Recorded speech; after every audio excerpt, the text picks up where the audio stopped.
Sir number 1 sir. आज का? हाँ कल के भी 2 केस थे, उनमें तो कोई नहीं है ना? मैडम आने वाली थी ना, नीलम मैडम। और तीसरा तो रिजर्व हो ही गया था ना। नीलम मैडम आ जाए तो उनका पहले ले जाए। बताइए। सर, इसमें 4127 की हमारी एप्लीकेशन थी, पिछली बार एसपीसी इशू हुआ था, रिस्पोंडेंट की ओर से कोई नहीं आया था, तो that will be considered as a time of final hearing sir. अब 98 का इसको फाइनल हियरिंग में लगा दें सर।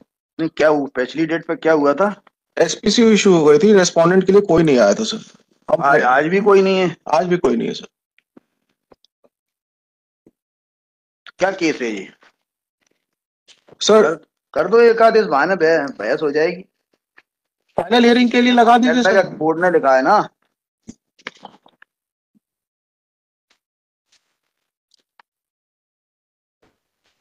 देखो, कोर्ट इसको बार बार लिख रही है इसको। सर पहले फाइनल हियरिंग में लगती थी सर। अरे अब आपको तो, और ईश्वर की कृपा से मोशन में नंबर 1 पे लगा, बहस कर दीजिए। क्या गलत है भाई? नहीं नहीं, वो अभी ठीक है सर। नहीं नहीं सर, हम अगर वो कोर्ट के ऑर्डर से लग रहा है, मैं तो कुछ कर नहीं रहा। नहीं नहीं, कोर्ट ने ही उसको लगाया सर, कोई इसमें ये नहीं है। हमको लगा कि आज आ जाएंगे, तो क्या बोलते हैं सर, इसको कभी भी लगा दे सर, एनी वीक का। कभी भी क्या लगा तो है। जी sir. Motion hearing top of the list, I am ready for hearing. Sir हम और क्या होगा? नहीं नहीं, ठीक है सर। एसपीसी जारी हो गई, सामने से लड़ने वाला कोई नहीं है आपसे। आप ठीक नहीं, मतलब आप आराम से चाहे जिस दिशा में जो है नहीं नहीं, वो नहीं सर, आप चलाएं, कोई प्रॉब्लम नहीं है। नहीं हम क्या है दावा? बताइए, दावा निकालना, देखें क्या है।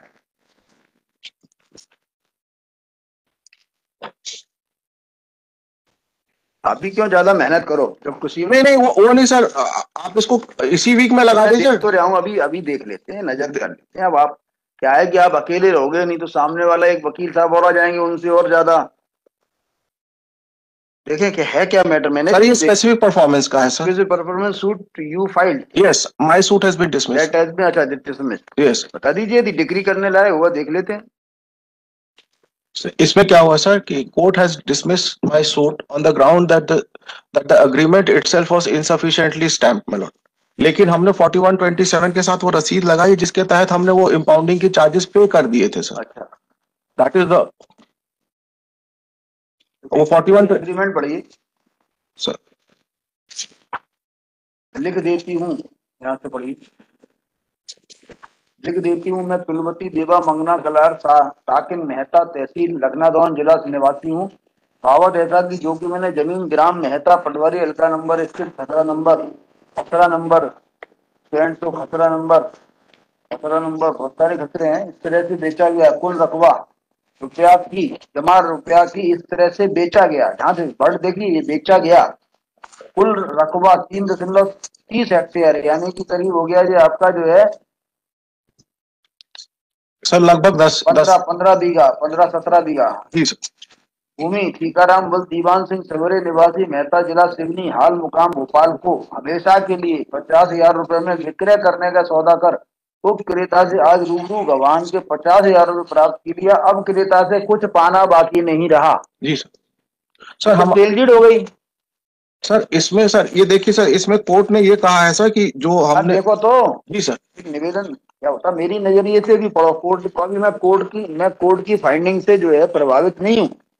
अभी आप देखो क्या लिखा है, क्रेता से कुछ पाना बाकी नहीं रहा, इस जमीन का कब्जा आज ही क्रेता को दे दिया। मतलब ये तो सेल डीड हो गई पूरी, आज दे दिया। ऋण पुस्तिका न होने से इकरारनामा विक्रय लिख रही हूँ, ऋण पुस्तिका उपलब्ध होने पर क्रेता के हक में विक्रय पत्र लिखवाकर पंजीयन करा दूंगी। बैसाख 92 में पंजीयन कराने की किसी भी प्रकार का हीला हवाला या उजर नहीं करूंगी। यदि करूं तो झूठ समझा जावे। यदि भविष्य में ऐसी स्थिति आती है तो क्रेता को अधिकार होगा दावा दायर को जमीन का विक्रय पत्र लिखाकर पंजीयन करा लेगी। टिकट लगाकर इकरारनामा लिख दिया। 24/3/91। अच्छा, ये तो हो गया आपका अनुबंध।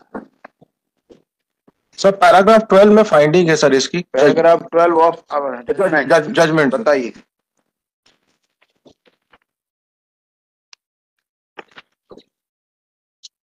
सर इशू जो फ्रेम किया है sir, issue number 1 is like, क्या प्रतिवादी क्रमांक 1 ने वादी को अपनी विवादित भूमि 3.30 आर लगानी 150,000 रुपए में बेचने का इकरारनामा 24/3/91 को निष्पादित किया और 50,000 रुपए का स्वीकार ग्रहण किया है।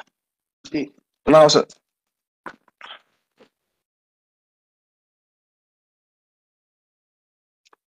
सर पैराग्राफ 12 पे पढ़ रहा हूँ सर। जी पढ़िए। जी सर। प्रत्येक वाद प्रश्न पे दिए, सर एक सर, हाँ ये सर, यह दोनों वाद प्रश्न परस्पर संबंधित है, परंतु वाद प्रश्न क्रमांक 1 को सिद्ध करने का उत्तरदायित्व वादी पर है। वादी वाद प्रश्न क्रमांक 1 को सिद्ध करने का उत्तरदायित्व प्रतिवादी क्रमांक 1 पर है। सुविधा की दृष्टि से दोनों वाद प्रश्न की विवेचना एक साथ किया जाना आवश्यक है। वादी ने स्वयं तथा अपनी साक्षी ओम प्रकाश पटेल और डीपी वर्मा का शपथपूर्ण कथन करा है। संबंधित अनुबंध P1 प्रस्तुत किया है। P1 सादा कागज पर लिखा गया जिस पर ₹1 की रेवेन्यू टिकट लगाई गई, परंतु बाद में न्यायालय आदेश क्रमांक 3496 के द्वारा इस अभिलेख पर ₹5 स्टैंप ड्यूटी और ₹50 पेनल्टी, कुल ₹55 अदा करने का इस अभिलेख को इकरारनामा के रूप में इम्पाउंड किया गया है। परंतु यह पाया जाता है कि वादी ने इम्पाउंडिंग फीस जमा नहीं किया है। इम्पाउंडिंग जमा नहीं किया। हाँ, लेकिन हमने सर वही लगाया सर। अभी कितनी जमा की थी आपने? ₹55 जमा। ₹55? ₹55? जी सर, ₹55 तो लिखा सर इसमें, देखिए ना सर। ₹55 इम्पाउंडिंग इस पर लगेगी। हाँ, ना तो जो है उसको जो पता था इम्पाउंड करने वाले को, इसको एग्रीमेंट माना गया, जबकि इसके अंदर जो है आपका देखेंगे कौन से साल का है ये, 91 का कब्जा डिलीवर हुआ है। अब कोर्ट की फाइन की मैं बात कर रहा हूँ सर, परंतु यह पाया गया जाता कि वादी ने इम्पाउंडिंग फीस जमा नहीं किया। यद्यपि वादी टीकाराम ने अपने न्यायालयीन कथन में कंडिका 3 में यह बताया कि P1 की पेनल्टी ₹187 की P2 की रसीद से जमा कराई गई है। वादी का उपरोक्त कथन सत्य नहीं है, क्योंकि न्यायालय आदेश दिनांक 3496 द्वारा ₹5 स्टैंप ड्यूटी और ₹50 पेनल्टी अदा की जानी चाहिए थी। ₹187 अदा नहीं करना था। दूसरा यह है कि रसीद P2 प्रस्तुत की गई है, उसमें यथार्थ ₹187 396 में जमा किए गए हैं। उसके द्वारा गवाहों को दिनांक 3/10/96 हेतु तलब किया गया है। अतः एग्जिबिट P2 की रसीद इम्पाउंडिंग फीस की रसीद नहीं है। वादी ने न्यायालय आदेश 3496 के अनुसार इम्पाउंडिंग फीस ₹55 जमा नहीं किए। अतः ऐसी स्थिति में P1 इकरारनामा के संपादित इकरारनामे के रूप में इम्पाउंड किया जाना नहीं माना जा सकता है और P1 अभिलेख उचित स्टाम्प अभिलेख के कारण साक्ष्य में ग्रहण नहीं किया गया। Now this is the finding, my lord. Your lordship can kindly see my application under order 41 rule 27, my lord. नहीं वो तो ठीक है, एग्रीमेंट सिद्ध कोर्ट ने क्यों नहीं माना? देखो सर, आप ये तो हमारा एग्रीमेंट ही रिजेक्ट कर दिया कि साक्ष्य में ग्रहण नहीं किया जाएगा, क्योंकि हमने चार्जेस नहीं पे किए हैं। उसके बाद तो देखिए, उपरोक्त तथ्य के अतिरिक्त वादी द्वारा प्रस्तुत साक्ष्य की सूक्ष्मता से विचार किया जाना आवश्यक है। वाद पत्र के अनुसार वादी प्रतिवादी क्रमांक के ऊपर उल्लेखित वादग्रस्त भूमि को खरीदने का अनुबंध दिनांक 24/3/91 को किया है।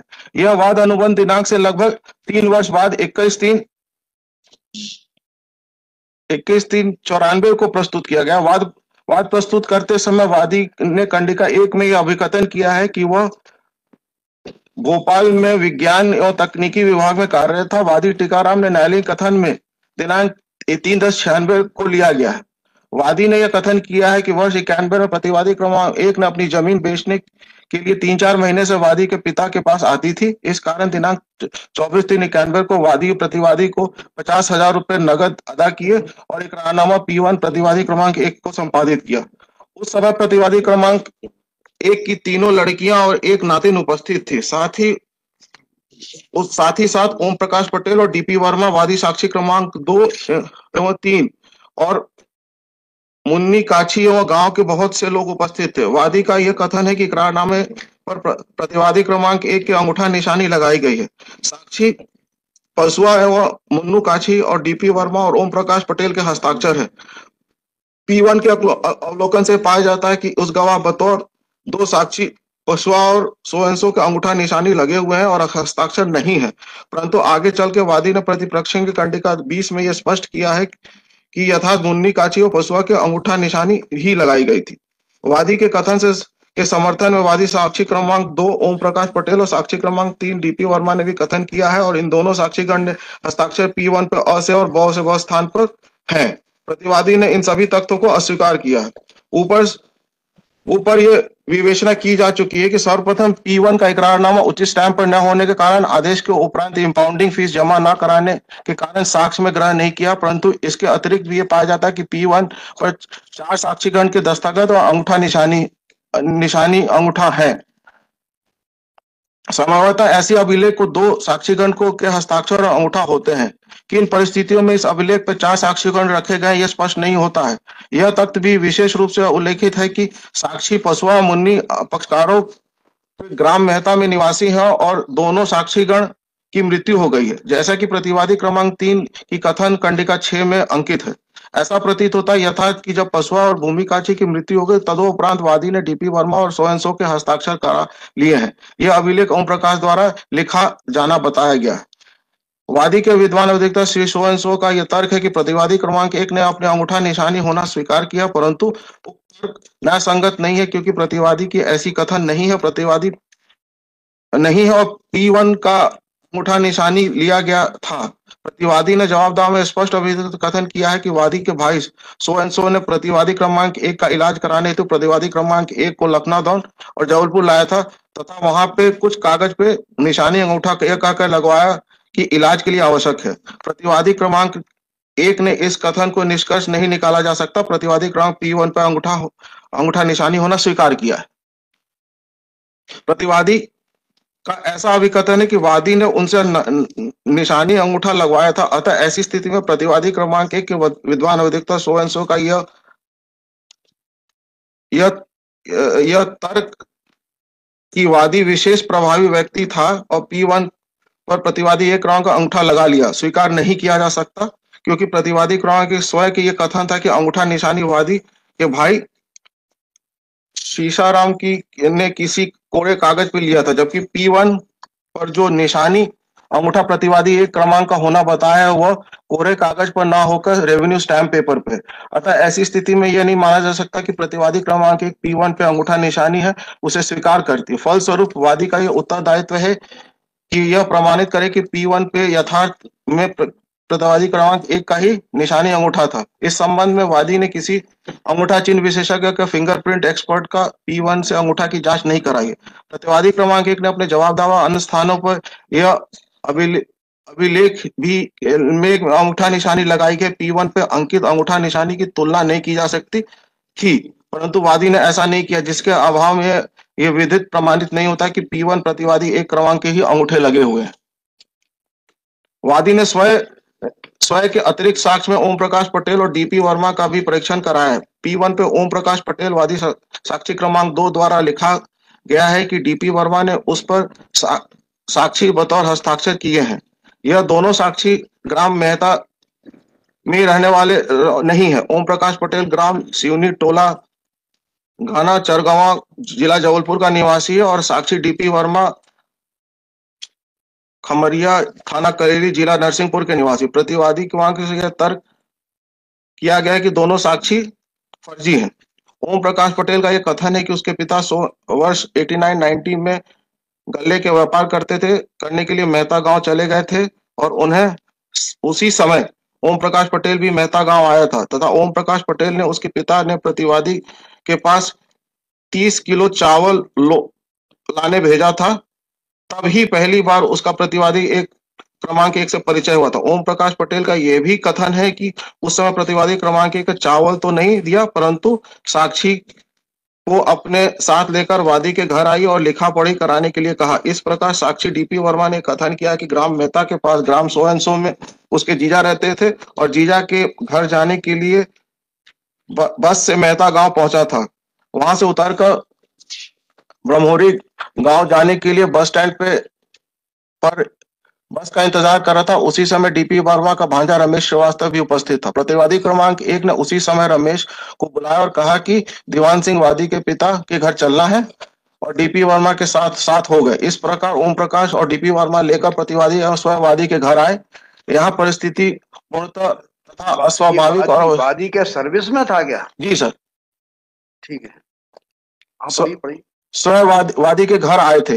यह परिस्थिति पूर्णतः अस्वाभाविक और अविश्वसनीय है। इन दोनों साक्षी ओम प्रकाश पटेल और डीपी वर्मा ने यह बताया कि वादी और प्रतिवादी के पहले से नहीं जानते थे अचानक उसी दिन पहली बार प्रतिवादी कांग से मिले। प्रतिवादी कांग ने उसे साथ लेकर लिखा पढ़ी कराने के लिए P1 पे इकरारनामा लिखा लिया। इन दोनों साक्षी ओम प्रकाश पटेल, डीपी वर्मा का यह कथन था कि वादी से पहले से नहीं जानते थे, अतः यह पूर्णतः अस्वाभाविक है। जिन साक्षीगणों को दोनों पक्षकार पहले से ना जानते थे, दोनों साक्षीगण उस गांव में नहीं है, को ले जाकर किस प्रकार लिखा पढ़ी की जाएगी। यहाँ यह तथ्य भी विशेष रूप से उल्लेखनीय है कि P1 का 4 गवाह बनाए गए हैं, जबकि सामान्यतः ऐसे अभिलेख में दो साक्षी रखे जाते हैं। P1 को देखने से यह पाया जाता है कि रेवेन्यू स्टैंप पर ये 2 निशानी अंगूठे की लगे हैं और उसके नीचे गवाह कुशवाहा और सो एंड सो के अंगूठे लगे हैं, और शब्द गवाह का थोड़ा ऊपर डीपी वर्मा और सो एंड सो के हस्ताक्षर है। SN रजक का परीक्षण किसी भी पक्षकार द्वारा नहीं कराएगा। P1 को देखने से प्रतीत होता है कि डीपी वर्मा और RN रजक के हस्ताक्षर बाद में कराए गए, अतः P1 का इकरार पूर्ण बनावटी पाया जाता है। वादी ने स्वीकार किया कि शासकीय सेवक हैं। यदि वादी यथार्थ P1 के द्वारा 50,000 रुपए की जमीन खरीदी, तो यह निश्चय के नियमानुसार जमीन खरीदने की अनुशंसा शासन को से लेने और जमीन खरीदने के लिए इसकी सूचना विभाग को देता, परंतु वादी ने कथन में कंडिकत में स्वीकार किया कि उसने विभाग से जमीन खरीदने की अनुमति ली और ना ही जमीन खरीदने की सूचना अपने विभाग को दी। यह तक सब नौकरी में है। ये जी फर्जी वाले की जो फाइंडिंग है उस हिसाब से इसकी नौकरी बची रह सकती है। तथा पोस्ट पर है ये। जी सर, पोस्ट पर है। अब तो रिटायर कर गए, 91 की बात है सर। तो ये जिस फर्जीवाड़ा इसने किया है, फर्जीवाड़ा नहीं सर, अभी आप देखो एग्रीमेंट को आंखों से देख लो तो फर्जी दिख रहा है। ऐसा पढ़ा लिखा आदमी ऐसे कच्चे कागज पे एग्रीमेंट लिखता, कुछ नहीं तो 50 रुपए पे स्टाम्प पे लिखा। कोर्ट ने ये कहा कि सर पहले तो ये ग्राह्य के लायक नहीं, क्योंकि हमने फीस नहीं की है। तो अंगूठे लगवा के आपने जो है सब ये बना बनू लिया, पूरी जमीनें लिख ली, उसकी सारी जमीनें लिख ली। बाद में जब पता लगा लोगों के, और ये सील्ड है, clear cut. This is clear cut sealed is requires registration. This is not admissible even after impounding. This document was not required to be impounded. This document could have been rejected on the first date because this is not the agreement. This is clear cut sale.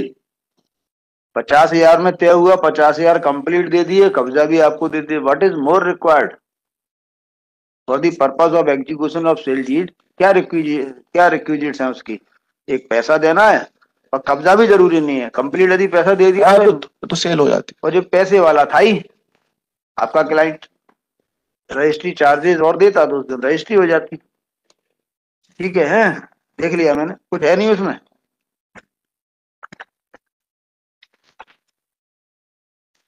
Sir once the court has said कि this cannot be, मैं तो देखो खारिज करूंगा। ये तो क्या है, आपको चाहना तो बहस और कर लीजिए। ऐसे तो ये दस्तावेज साक्ष्य में ग्राह्य योग्य था ही नहीं। ठीक है, उस समय किसी ने आपत्ति नहीं की, लेकिन आप देखेंगे ये इम्पाउंड भी नहीं हो सकता था। The document which is compulsorily registrable can not be impounded. हालांकि एक दो जजमेंट में कर दिया गया है, मैं अपनी राय बता रहा हूं आपको। This document was a complete document of sale. It doesn't require to be impounded and it cannot be impounded. नहीं तो हर आदमी भी 25-50 साल पहले का एक दस्तखत कराएगा, इम्पाउंड कराएगा और साक्ष्य में ग्राह्य हो जाएगा। कोई बात नहीं, थैंक यू।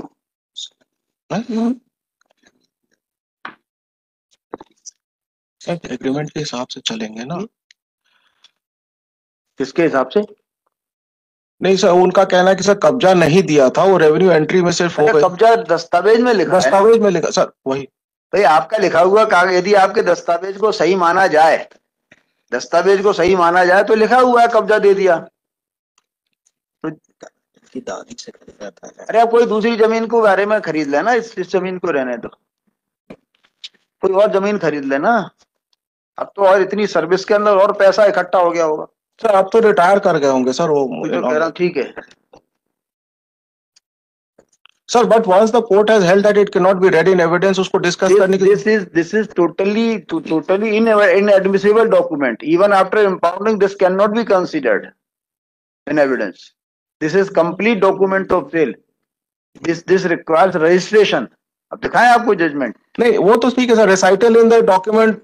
तो जब आपको मालूम है वो ठीक है, तो this is not document of agreement, until unless this is registered, this cannot be considered an evidence. और कोर्ट ने माना है फर्जी है, तो कोर्ट की लेकिन सर एक जगह जब वो लिखते हैं कि सर इम्पाउंडेशन परफॉर्मेंस की जो है डिक्री डिस्क्रिशनरी डिक्री हुआ करती थी, ठीक है, court has exercised discretion properly. Court has recorded finding that this is a forged document. In case of this finding, no decree of such performance can be granted. Next, ठीक है.